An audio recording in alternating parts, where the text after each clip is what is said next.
औज़ुबिल्लाहिमिनश्शैतानिर्रजीम बिस्मिल्लाहिर्रहमानिर्रहीम। आज हमारा पेडागोजी का सेकंड क्लास है। फर्स्ट क्लास में हमने 1 से लेकर 30 तक के एमसीक्यूज पढ़े थे। आज हम 31 से लेके 60 तक के एमसीक्यूज कवर करेंगे। तो शुरू करते हैं। Most recent response is most likely to compromised. ठीक है कि जितने भी रिसेंट रिस्पॉन्स होता है किसी चीज़ को देते हैं, क्या होता है वो कॉम्प्रोमाइज्ड होता है। ठीक है। Also educated an educational method which consisted of moving the child from, ठीक है, सोसाइटी। यानी रोसो ने जो एजुकेशनल सिस्टम दिया था उसमें उन्होंने क्या कहा था, उन्होंने कहा कि बच्चे को अपने क्या करना है, रिमूव करना है किस चीज़ से, सोसाइटी से।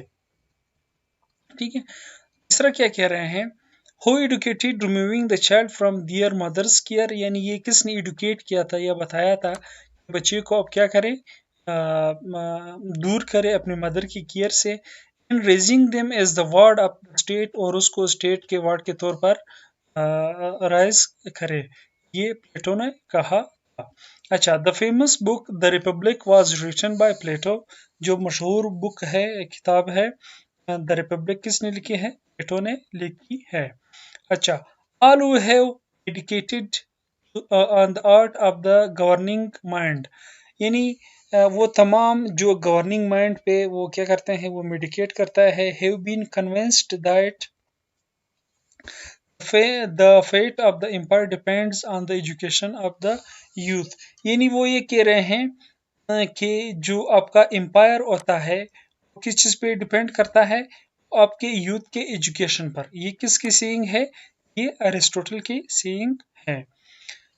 नेक्स्ट जो है वो है the Waldorf education approach emphasise a balanced development of head, heart and hands, यानी वाल्ड्रोफ जो एजुकेशन सिस्टम उन्होंने प्रपोज किया था, उन्होंने कहा था कि जो आपका डेवलपमेंट होगा, यानी हेड का मतलब यानी दिमाग में, या हार्ट जहन में, या हैंड में, वो क्या होगा, वो इक्वल होगा। नेक्स्ट है Plato believe that talent and intelligence are not distributed genetically, यानी वो ये कह रहे हैं कि किसी बंदे में जो टैलेंट होता है वो जेनेटिकली डिस्ट्रीब्यूटेड नहीं है, यानी बाद में भी वो क्या कर सकते हैं, वो टैलेंट वो सीख सकते हैं। जेनेटिकली का मतलब है कि मतलब माँ बाप से वो मुंतकिल नहीं हुआ है। अच्छा, a prior knowledge is knowledge that is known as independently of experience, यानी पहले से अगर आप पास किसी भी चीज़ का नॉलेज है, उस नॉलेज को क्या कहा जाता है, एक्सपीरियंस। ठीक है। यानी फर्ज करो अगर आपके सामने कोई भी जुमला बोला जाता है कोई भी ज़ुबान में, तो आप क्या करते हैं, उसको आप रिकग्नाइज करते हैं कि आप ये जुमला उर्दू में है, इंग्लिश में है, या किसी और ज़ुबान में, तो किस चीज़ के बेस पे एक्सपीरियंस करते हैं, एक्सपीरियंस के बेस पे एक्सपीरियंस करते हैं। ठीक है, मतलब सॉरी, उसको रिकग्नाइज करते हैं। अच्छा, posterior knowledge is knowledge that is known by experience, यानी पहले से जो आपके पास नॉलेज है, अब उसको दोबारा कैसे क्या करते हैं, जानते हैं, तो आप एक्सपीरियंस के ज़रिए ही जानते हैं। यानी अगर कोई नया चीज़ मैं आपको दिखाता हूँ कि ये चीज़ क्या है, तो आपको अगर आपके पास उसका इल्म नहीं होगा तो आप उसको एक्सपीरियंस नहीं कर सकते हैं, यानी अपने एक्सपीरियंस को रिकॉल नहीं कर सकते हैं कि ये क्या चीज़ है। लेकिन अगर मैं कोई ऐसी चीज़ आपको दिखाता हूँ जो पहले से आपने उसको देखा है, आप उसको क्या कर सकते हैं, एक्सपीरियंस कर सकते हैं, रिकॉल कर सकते हैं और बता सकते हैं। According to John Locke, a child's mind does not contain any innate ideas. John Locke कहता है कि बच्चे के दिमाग में इनेट आइडियाज़ नहीं होते। इनेट आइडियाज़ का मतलब है नेचुरल आइडियाज़, कि उसके दिमाग में कोई नेचुरल आइडिया हो। ठीक है। Philosopher who for the first time mentioned the importance of play or sport in education was Aristotle, यानी वो फिलोसफर जिसने सबसे पहले बच्चे के स्पोर्ट्स पे तवज्जो दी या उसके इम्पोर्टेंस को एलोबरेट किया था, वो कौन था, वो अरिस्टोटल था। The process of selecting units यानी यूनिट्स का जो सेलेक्ट करने का जो अमल है फ्रॉम अ पॉपुलेशन, एक आबादी से, to estimate the characteristics of the population is called sampling. ठीक है, इसका मतलब ये है कि आप एक पॉपुलेशन में से कुछ बंदों का आप उठा लेते हैं। फ़र्ज़ करो एक पॉपुलेशन है एक इलाके का, वो 500 है, तो 500 में से आप 10 या 50 लोगों को सेलेक्ट करते हैं, फिर उसको कैरेक्टरिस्टिक्स को आप जानने की कोशिश करते हैं, फिर आप उसको क्या करते हैं पूरे पॉपुलेशन पे अप्लाई करते हैं कि इन सारी पॉपुलेशन का जो कैरेक्टरिस्टिक्स है वो इस किस्म का है। इसको क्या कहा जाता है? सैम्पलिंग। अच्छा, वी कैलकुलेट एवरेज मार्क्स, हम एवरेज मार्क्स को कैलकुलेट करते हैं आप एक स्टूडेंट का। In the way we calculate arithmetic mean, यानी मीन से ही हम क्या करते हैं, उसका एवरेज निकालते हैं। अच्छा, नेक्स्ट जो है the standard deviation is a measure of how spread out point are from the mean. यानी स्टैंडर्ड डिविएशन ये है कि आपका जो पॉइंट्स है वो मीन से कितना स्प्रेड हो चुका है। The standard deviation is the square root of the variance. Square root का जो स्टैंडर्ड डिविएशन है उसको क्या कहा जाता है? वेरिएंस कहा जाता है। कॉन्सेप्ट ऑफ प्रेगमेंटिज्म, प्रेगमेंटिज्म का जो कॉन्सेप्ट है इन एजुकेशनल फिलॉसफी, एजुकेशन की फिलॉसफी में सेज दैट, ये कहता है education should be about life and growth, के एजुकेशन जो है वो किस चीज़ के बारे में होना चाहिए? वो लाइफ एंड ग्रोथ के बारे में। ये कौन सा फिलॉसफी कहता है? प्रेगमेंटिज्म। ठीक है, अभी जैसे अगर हम एजुकेशन हासिल करते हैं, हमारा सिर्फ और सिर्फ एक ही मकसद होता है कोई जॉब हासिल करना, लेकिन प्रेगमेंटिज्म कहता है कि वो किस चीज़ के बारे में हो? लाइफ के बारे में हो, लाइफ में फिर जो आगे बढ़ना है यानी ग्रोथ, उसके बारे में हो। अच्छा, the idea of practical learning means education should apply to the real world. ठीक है, अब जो सीखते हैं वो क्या हो? वो रियल वर्ल्ड में उसका एप्लीकेशन भी हो, यानी वो चीज़ें ना हो जो आप सिर्फ थ्योरी में सीखते हैं और रियल वर्ल्ड में उसका कोई एप्लीकेशन ना हो। नेक्स्ट है an aspect of pragmatism is experiential learning which says education should come through experience. यानी प्रेगमेंटिज्म का एक एक्सपेक्ट है, वो ये कहता है कि जो लर्निंग है वो किस चीज़ के ज़रिए आता है? वो एक्सपीरियंस के ज़रिए। अभी किस तरह एक्सपीरियंस के ज़रिए आता है? अभी आप फ़र्ज़ करो ये एमसीक्यूज़ आप पढ़ रहे हैं, तो आप इसको क्या कर रहे हैं? मेमोराइज़ कर रहे हैं और आप इसको एक्सपीरियंस कर रहे हैं। बाद में यही एमसीक्यूज़ जब आपके सामने आएंगे तो आपने क्या किया है? आप अपने अपने प्रायर नॉलेज को रिकॉल करना है, यानी उस एक्सपीरियंस को अपने रिकॉल करना है, तो आप उसको याद कर सकते हैं। अकॉर्डिंग टू एरिस्टोटल, एरिस्टोटल के मुताबिक virtue is an intermediate state between excess and deficiency। यानी virtue जो है वो क्या है? वो एक स्टेट है बिटवीन एक्सेस, एक्सेस का मतलब क्या है? ज्यादा, एंड डिफिशिएंसी यानी कमी।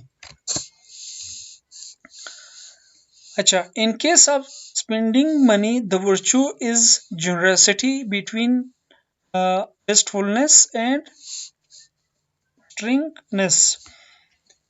यानी जब आप इसे खर्च करते हैं, इसमें जो वर्च्यू है वो जनरसिटी, जनरसिटी का मतलब क्या है? सखावत। इस चीज़ के दरमियान यानी वेस्टफुलनेस एंड स्ट्रेननेस, यानी जो आप फजूल खर्ची करते हैं या ज़्यादा आप तंगी दिखाते हैं, इनके दरमियान जो वर्च्यू है वो क्या है? वो जनरसिटी है। The concept of perennialism in education means education curricula should focus on what is everlasting. यानी ऊपर हमने प्रेगमेंटिज्म को पढ़ा, अभी मिनरलिज्म क्या कहता है? एजुकेशन का मकसद करिकुलम में क्या होना चाहिए? यानी should focus what is everlasting, यानी एजुकेशन में आप करिकुला तरतीब देते हैं या करिकुलम आप तरतीब देते हैं, वो किस तरह का हो? वो एवर लास्टिंग का हो। यानी अभी जो हमारे करिकुलम है उसमें ज़्यादातर हम किस चीज़ का होता है? वो रटे का होता है, यानी एवर लास्टिंग नहीं है कि आपने किसी चीज़ को पढ़ा फिर आप उसको हमेशा के लिए याद रख सको, यानी विद पैसेज ऑफ टाइम आप क्या करते हैं? इसको भूल जाते हैं। According to John Dewey, John Dewey के मुताबिक चिल्ड्रन शुड एक्सपीरियंस, बच्चों को एक्सपीरियंस करना चाहिए डेमोक्रेसी यानी जमहूरियत को in school make them better citizen, ताकि आप उसको क्या कर बना सके, एक बेहतरीन सिटीजन बना सके। प्रोग्रेसिविज्म फिर एक वोर फिलोसफी है, believes that education comes from experience of child, यानी जो एजुकेशन है वो किस चीज़ के जरिए आता है, यानी बच्चे का एक्सपीरियंस होता है उसके ज़रिए ही आता है। Idea of teaching, in teaching का जो आइडिया है, the whole child in the philosophy of pragmatism in education, यानी फिलोसफी ऑफ प्रेगमेंटिज्म जो है एजुकेशन में, means teaching student to be a good citizen, यानी प्रेगमेंटिज्म ये कहता है कि आप जो बच्चे को स्कूल पढ़ाते हैं इसका मतलब क्या है कि वो क्या हो, वो एक अच्छा सिटीजन हो। प्रोग्रेसिविज्म believes that प्रोग्रेसिविज्म ये यकीन करता है children learn in a an community, यानी बच्चे जो है वो किस चीज़ से सीखते हैं, वो कम्युनिटी से सीखते हैं। ठीक है, अभी अरिस्टोटल का एक अलग फिलोसफी है, पेनरलिज्म अलग कहता है, ठीक है, सोशलिज्म अलग कहता है, यानी प्रोग्रेसिविज्म जो है वो कहता है कि एक बच्चा जो है वो स्कूल से नहीं सीखता है, स्कूल की बजाय वो कहाँ से सीखते हैं, वो कम्युनिटी से सीखते हैं। नेक्स्ट जो है वो है a normal human being has senses, यानी एक आम आदमी में जो सेंसेस होते हैं वो कितने होते हैं, वो 5 होते हैं, यानी sense of touch, sense of smell, sense of hearing, इसको आप सेंसेस कहते हैं। Which from the following is not among the 5 senses, इनमें से 5 सेंसेस में से कौन सा नहीं है, वो है थॉट, यानी जो आप सोचते हैं वो क्या है, आपका सेंस नहीं है। द एप्लीकेशन ऑफ आइडियाज, यानी आइडिया का अप्लाई करना, नॉलेज को एंड स्किल्स और स्किल को, to achieve the result is called problem solving, इसको क्या कहा जाता है, प्रॉब्लम सॉल्विंग, यानी आपके सामने अगर कोई प्रॉब्लम आ जाता है उस पर आप क्या करते हैं, एक आइडिया को आप अप्लाई करते हैं और अपने नॉलेज को आप अप्लाई करते हैं, अपने स्किल्स को इस्तेमाल करते हैं, इसको क्या कहा जाता है, प्रॉब्लम सॉल्विंग कहा जाता है। According to Socrates of Meno virtue is ये अनटीचेबल, ठीक है, एक जो वर्चू होता है वो क्या होता है, वो टीचेबल नहीं होता। अच्छा, curriculum of education institutes should be based on theory and practice, किसी भी एजुकेशन का जो करिकुलम होता है या एजुकेशन इंस्टीट्यूट का जो करिकुलम होता है वो इन दोनों चीज़ों पे क्या होना चाहिए, बेस होना चाहिए, यानी उसमें थ्योरी भी होना चाहिए और प्रैक्टिस भी होना चाहिए, सिर्फ हमारी तरह नहीं कि उसमें सिर्फ और सिर्फ क्या होता है, थ्योरी होता है, उसमें प्रैक्टिस नहीं होता। तो ये था आज का क्लास, अपने दोस्तों के साथ शेयर करें, चैनल को सब्सक्राइब नहीं किया है तो सब्सक्राइब करें। अल्लाह हाफिज़।